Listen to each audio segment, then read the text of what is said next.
নমস্কাৰ আজি 1 অক্টোবৰ অসমৰ লগতে ভাৰতৰ বিভিন্ন প্ৰান্তৰ পৰা খন্দিয়াৰ 12টাকৈ গুৰুত্বপূৰ্ণ খবৰ আপোনালোকৰ বাবে লৈ আহিছো এই মুহূৰ্তত জনাই আছো গুৰুত্বপূৰ্ণ খবৰ চৰকাৰে মাদ্ৰাসা শিক্ষা বন্ধ কৰিব নোৱাৰিব মাদ্ৰাসা শিক্ষাই সমাজলৈ শান্তি আনিব মাদ্ৰাসা আৰু কোৰাণ পাঠ কোনেও বন্ধ কৰিব নোৱাৰিব বুলি মন্তব্য কৰিছে এআইডিএফৰ বিধায়ক আমিনুল ইছলামে এটা ব্ৰেকিং নিউজ ইছলামত প্ৰতিটো কৰ্ম সদায় ধৰ্ম অনুসৰি পালন কৰিব লাগে ইছলামে একমাত্ৰ ধৰ্ম যত প্ৰতিটো কৰ্মত কোৰাণ হাদিছৰ নিৰ্দেশনা আছে মন্তব্য কৰিছে আমিনুল ইছলামে পৃথিৱীৰ বুকুত প্ৰতিটো কৰ্ম কোৰাণ হাদিছৰ মতেই হ'ব লাগিব পৃথিৱীৰ বুকুত প্ৰতিটো কৰ্ম কোৰাণ হাদিছৰ মতেই হ'ব লাগিব মন্তব্য আমিনুল ইছলামৰ মুখ্যমন্ত্ৰীয়ে মাদ্ৰাসা বন্ধ কৰা সন্দৰ্ভত প্ৰতিক্ৰিয়া প্ৰকাশ কৰিছে বিধায়ক আমিনুল ইছলামে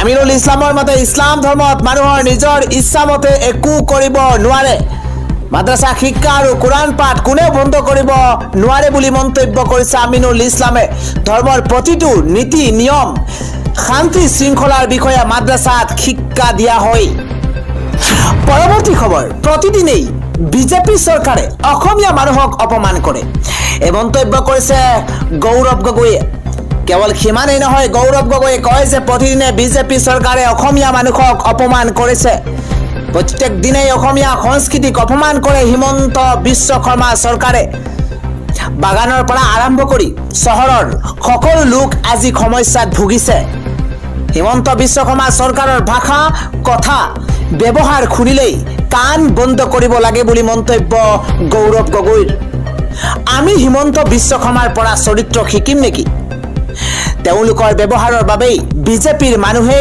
লাহে লাহে আঁতৰি আহিছে হাৰিলে পদত্যাগ কৰিম বুলি কোৱা হিমন্ত বিশ্ব শৰ্মাই পদত্যাগ কৰিলে জানো হাৰিলে পদত্যাগ কৰিম বুলি কোৱা এইখন হিমন্ত বিশ্ব শৰ্মাই পদত্যাগ কৰিলে জানো প্ৰশ্ন উত্থাপন কৰিছে হিমন্ত বিশ্ব শৰ্মা চৰকাৰক তীব্ৰ সমালোচনা কৰিছে কংগ্ৰেছ সাংসদ গৌৰৱ গগৈয়ে হিমন্ত বিশ্ব শৰ্মাক তীব্ৰ সমালোচনা কৰিছে কংগ্ৰেছ সাংসদ গৌৰৱ গগৈয়ে আন এটা গুৰুত্বপূৰ্ণ খবৰ অসমৰ পৰা বিদেশী খেদিব নোৱাৰা মুখ্যমন্ত্ৰী হিমন্ত বিশ্ব শৰ্মাই ঝাৰখণ্ডত বিদেশী খেদাৰ কথা কয় অসমৰ পৰা বিদেশী খেদিব নোৱাৰা মুখ্যমন্ত্ৰীগৰাকী এবাৰ ঝাৰখণ্ডত বিদেশী খেদাৰ কথা কয় অসমত এনআৰসি সঠিকভাৱে ৰূপায়ণ কৰিব নোৱাৰা মুখ্যমন্ত্ৰীয়ে ঝাৰখণ্ডত এনআৰসিৰ কথা কয় হিমন্ত বিশ্ব শৰ্মাক উভতি ধৰিছে আম আদমি পাৰ্টিৰ ৰাজ্য সভাপতি মনোজ ধানোৱাৰে এনআৰসিৰ নামত মিছা মাতিছে হিমন্ত বিশ্ব শৰ্মাই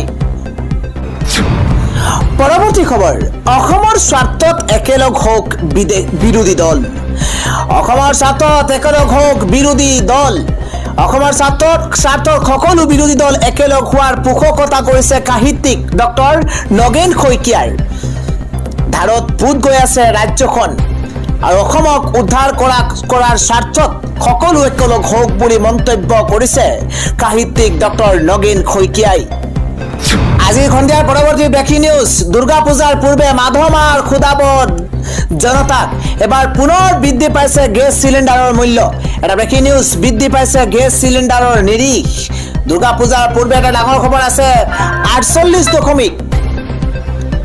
48.50 টকাকৈ বৃদ্ধি পাইছে প্ৰতিটো চিলিণ্ডাৰৰ মূল্য দেশত প্ৰতিখন ৰাজ্যত বৃদ্ধি পাইছে বাণিজ্যিক চিলিণ্ডাৰৰ মূল্য এটা গুৰুত্বপূৰ্ণ খবৰ ডাঙৰ খবৰ জনোৱাৰ চেষ্টা কৰিছো বাণিজ্যিক গেছ চিলিণ্ডাৰৰ মূল্য 1740 টকা বৃদ্ধি পাইছে দিল্লীত সমান্তৰালভাৱে কলকাতাত প্ৰতিটো বাণিজ্যিক চিলিণ্ডাৰৰ মূল্য হৈছে 1692.50 টকা চেন্নাই 2903 টকা বাণিজ্যিক গেছ চিলিণ্ডাৰৰ মূল্য সমান্তৰালভাৱে অসমৰ প্ৰতিখন জিলাত বাণিজ্যিক ৰন্ধন গেছৰ মূল্য বৃদ্ধি পাইছে 48 টকাৰ পৰা 49.50 টকাকৈ বৃদ্ধি পাইছে ৰন্ধন গেছৰ মূল্য অৱশ্য বৃদ্ধি হোৱা নাই ঘৰুৱা ৰন্ধন গেছৰ মূল্য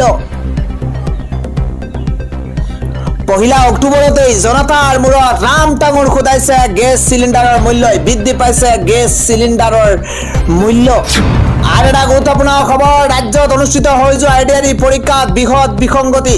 এবাৰ এডিআৰই চাকৰিৰ নামত ধন সংগ্ৰহৰ দৃশ্য এতিয়া কেমেৰাত বন্দী হৈছে। এটা ব্ৰেকিং নিউজ, ডাঙৰ খবৰ জনোৱাৰ চেষ্টা কৰিছো। ৰাজ্যৰ মুখ্যমন্ত্ৰী ডক্টৰ হিমন্ত বিশ্ব শৰ্মাই যিটো সময়ত নিকা নিযুক্তি প্ৰক্ৰিয়াৰ কথা কয়, যিটো সময়ত মুখ্যমন্ত্ৰী ডক্টৰ হিমন্ত বিশ্ব শৰ্মাই নিকা চাকৰিৰ ব্যৱস্থাৰ কথা কয়, সেইটো সময়তেই এডিআৰই পৰীক্ষাৰ নামত এডিআৰইৰ চাকৰিৰ নামত ধন সংগ্ৰহৰ যি দৃশ্য, সেই দৃশ্য এতিয়া সামাজিক মাধ্যমত ভাইৰেল হৈ পৰিছে। ইংৰাজী বিভাগৰ মুৰব্বী অধ্যাপকৰ বিৰুদ্ধে গুৰুতৰ অভিযোগ উত্থাপন হৈছে। গোৱালপাৰা মহাবিদ্যালয়ৰ ইংৰাজী অধ্যাপকৰ ভিডিঅ' এতিয়া ভাইৰেল হৈ পৰিছে। অধ্যাপক মজবুল হক চৌধুৰী ধন সংগ্ৰহৰ দৃশ্য এতিয়া সামাজিক মাধ্যমত ভাইৰেল হৈ পৰিছে। অত্যন্ত গুৰুত্বপূৰ্ণ খবৰ, বহু প্ৰাৰ্থীৰ পৰা অধ্যাপকে ধন সংগ্ৰহ কৰাৰ অভিযোগ উত্থাপন হৈছে। তৃতীয় আৰু চতুৰ্থ বৰ্গৰ চাকৰিৰ নামত ধন সংগ্ৰহৰ ভিডিঅ' এতিয়া সামাজিক মাধ্যমত ভাইৰেল। সামাজিক মাধ্যমত ভাইৰেল হোৱাৰ পাছতে এতিয়া ব্যাপক চৰ্চা অব্যাহত আছে। এডিআৰই চাকৰিৰ নামত ধন সংগ্ৰহৰ ভিডিঅ' ভাইৰেল হৈ পৰা পৰিলক্ষিত হৈছে। আজিৰ সন্ধিয়াৰ পৰৱৰ্তী ব্ৰেকিং নিউজ, অভিনেতা গোবিন্দক এতিয়া গুলীবিদ্ধ। ব্ৰেকিং নিউজ, বলিউডৰ জনপ্ৰিয় অভিনেতা গোবিন্দ গুলীবিদ্ধ হৈছে। নিজৰ পিস্তলৰ পৰা ওলোৱা গুলীত আহত হৈছে অভিনেতা গৰাকী। পুৱা 4:45 মুম্বাইৰ ঘৰতেই অঘটন সংঘটিত হৈছে। ওলাই যোৱাৰ এক প্ৰাক মুহূৰ্ততেই পৰীক্ষা কৰিছিল নিজৰ পিস্তলটো আৰু গুলীয়ে আঘাত কৰিছে গোবিন্দৰ আঁঠুত। সম্প্ৰতি মুম্বাইৰ এখন হস্পিটেলত ভৰ্তি কৰোৱা হৈছে অভিনেতা গৰাকীক। আন এটা ৰাজনৈতিক প্ৰেক্ষাপটৰ ব্ৰেকিং নিউজ হৈছে, এবাৰ বিপদত পৰিছে মুখ্যমন্ত্ৰী, দুশ্চিন্তাত কংগ্ৰেছৰ হাই কামাণ্ড।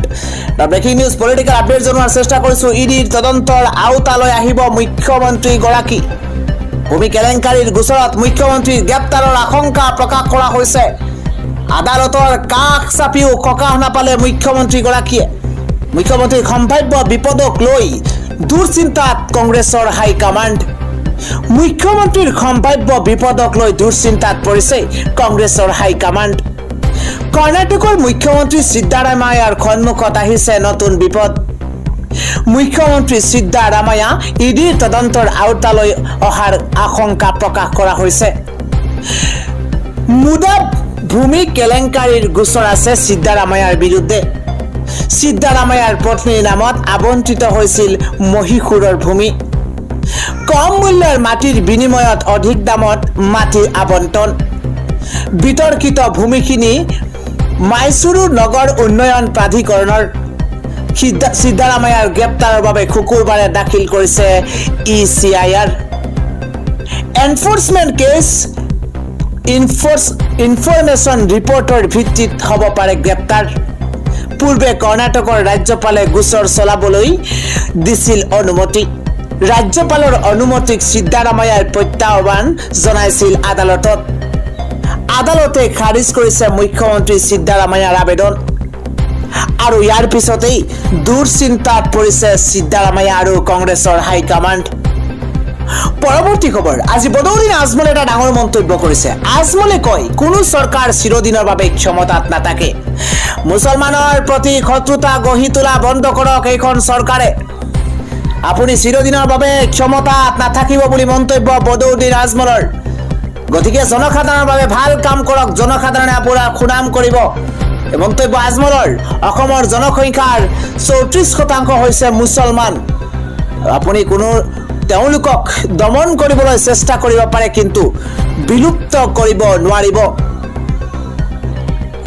প্ৰধানমন্ত্ৰীয়ে মুছলমান ছাত্ৰ ছাত্ৰীৰ এহাতত কোৰাণ আৰু আন হাতত লেপটপ দিয়াৰ কথা কৈছিল। আৰু মোল্লাৰ পৰিৱৰ্তে চিকিৎসক আৰু অভিযন্তাৰ প্ৰয়োজন। মন্তব্য বিভাজনকাৰী, পক্ষপাতিত্বমূলক। অসমৰ মুছলমানৰ উন্নয়ন অবিহনে সমৃদ্ধি অসম্ভৱ বুলি মন্তব্য মৌলানা বদৌদিন আজমলৰ। মাদ্ৰাছা বন্ধ সন্দৰ্ভত মুখ্যমন্ত্ৰীয়ে কৰা বক্তব্যৰ বিৰোধিতা কৰিছে মৌলানা বদৌদিন আজমলে। পৰৱৰ্তী গুৰুত্বপূৰ্ণ খবৰ, শান্তিপূৰ্ণ পদযাত্ৰা কৰি অহা সোনম ৱাংচুকক দিল্লীত আটক কৰা হৈছে। প্ৰতিবাদত সৰব বিৰোধী নেতা ৰাহুল গান্ধী। দিল্লী আৰক্ষীয়ে মাজনিশা সোনম ৱাংচুকক আটক কৰিছে। এই ঘটনাক লৈ খৰব হৈ পৰিছে ক্ষুব্ধ বিৰোধী নেতা ৰাহুল গান্ধী। এই আটকৰ বাবেই তেওঁ প্ৰত্যক্ষভাৱে প্ৰধানমন্ত্ৰী নৰেন্দ্ৰ মোদীক দোষাৰোপ কৰিছে। ইয়াৰ লগতেই লোকসভাৰ বিৰোধী দলৰ নেতাগৰাকীক স্পষ্ট দাবী কৰে যে পৰিৱেশ সুৰক্ষাৰ দাবীত আন্দোলনকাৰীসকলক গ্ৰেপ্তাৰ কৰাটো একেবাৰেই মানি ল'ব নোৱাৰি। দীৰ্ঘদিন ধৰি সোনম ৱাংচুকে পৰিৱেশ সুৰক্ষা আৰু প্ৰকৃতি বচোৱাৰ প্ৰচাৰ চলাই আহিছে। লগতেই একেৰাহে 21 দিন অনশনতো বহিছিল। কেন্দ্ৰৰ সন্মুখত নিজৰ দাবী তুলি ধৰিবলৈ সোনমে নতুন কাৰ্যসূচী গ্ৰহণ কৰিছে। স্থানীয় দাবীত মোদী চৰকাৰক লাডাখৰ নেতৃত্বৰ সৈতে আলোচনাত বহিবলৈ দাবী জনাই তেওঁ লেহৰ পৰা দিল্লীলৈ পদযাত্ৰা উলিয়াইছে। এই কাৰ্যসূচীত সোনমৰ সৈতে জ্যেষ্ঠ নাগৰিক আৰু প্ৰাক্তন সেনাকৰ্মীসকলো আছে। আজিৰ সন্ধিয়াৰ পৰৱৰ্তী গুৰুত্বপূৰ্ণ খবৰ, ইজৰাইলৰ সেনা প্ৰৱেশ কৰিছে লেবাননত। ছিন্ন ভিন্ন হৈ পৰিছে হিজবুল্লাহ। আমি জনাই আছো এটা ৱাৰ আপডেট, ব্ৰেকিং নিউজ, ডাঙৰ খবৰ। ইজৰাইলৰ স্থলসেনাই সীমান্ত পাৰ হৈ লেবাননত প্ৰৱেশ কৰিছে। ৰাছিয়াৰ সেনাই যিদৰে বিশাল টেংক লৈ ইউক্ৰেইনত প্ৰৱেশ কৰিছিল, সেই একেই পদ্ধতিৰে লেবাননত অভিযান আৰম্ভ কৰিছে ইজৰাইলে। লেবানন আৰু ইজৰাইল চুবুৰীয়া দেশ। অৱশ্য ইজৰাইলৰ সৈতে সীমান্তৰ ফালৰ পৰা লেবানন চৰকাৰৰ অস্তিত্ব নাই। এই অংশত উগ্ৰপন্থী সংগঠন হিজবুল্লাই সমান্তৰাল চৰকাৰ চলাই আছে। হিজবুল্লাহ নেতা হাছান নাছৰুল্লাহ হত্যা কৰাৰ পিছত ইজৰাইলে দক্ষিণ লেবাননত থকা তেওঁৰ গাঁঠিত প্ৰৱেশ কৰিছে। ইয়াৰ উপৰিও লেবাননৰ ৰাজধানী চহৰ বেইৰুটতো বিমান আক্ৰমণ অব্যাহত আছে। এই যুদ্ধক লৈ সমগ্ৰ বিশ্বতে চাঞ্চল্যৰ সৃষ্টি হৈছে। ইজৰাইলে ইৰাণৰ ওপৰতো আক্ৰমণৰ সংকেত দিছে। আজি সন্ধিয়াৰ পৰৱৰ্তী খবৰ, জম্মু কাশ্মীৰত আজি অন্তিম পৰ্যায়ৰ নিৰ্বাচন। মুঠ 40টা বিধানসভা সমষ্টিত অনুষ্ঠিত হ'ব আজি ভোটগ্ৰহণ। জম্মু কাশ্মীৰত আজি তৃতীয় পৰ্যায়ৰ ভোটগ্ৰহণ চলি আছে। মুঠ 40টা বিধানসভা সমষ্টিত ভোটগ্ৰহণ কৰা হৈছে।